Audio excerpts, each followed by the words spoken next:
Will, good to see you. What's the view in the Midlands? Good morning. Yes, well, it's quite a turbulent time that we're seeing in politics.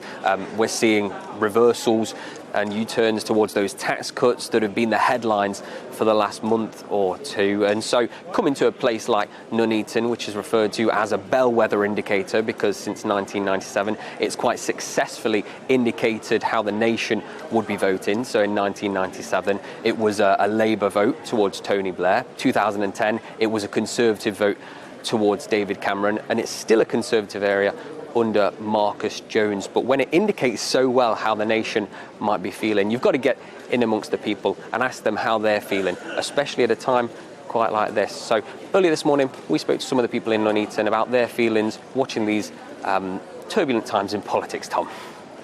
Well, I did vote Conservative the last election.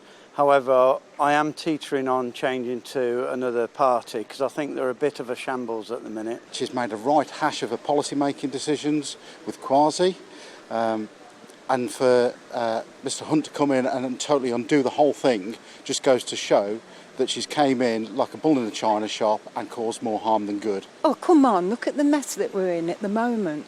Everything's rising, prices are rising, gas, electric. Who knows where we're going to end up? It's quite clear she's toast. It's just a matter of time now. And sadly, it's just knocked everyone. If you've got a mortgage, to hell. I don't think she's doing a very good job.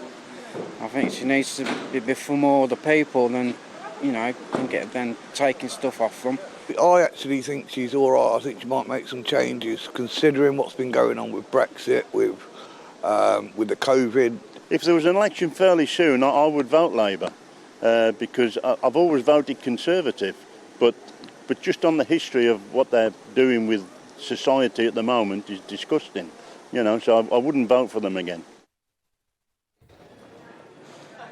Yes, well, whenever you're going up and down a street like this, you do get a variety of opinions. You have to cut some of them out. And some of the ones that I wasn't able to fit in, I kind of expected to hear a lot more people saying that they would usually vote for Labour, then change to Conservatives, and then back and forth. Actually, what I was hearing a lot of today, quite surprisingly, were a lot of Conservative voters that had voted throughout the whole of their lives for the Conservatives, considering Labour. So I suppose that's a really good indicator of certainly how people are feeling right now. There is a 13,000 seat majority here on Nuneaton, but it is classed as a marginal seat. So whether it's in 2 years' time when we see the next allotted election or something much sooner, I think places like Nuneaton here in the West Midlands will be a real key indicator for how the people across the nation might vote.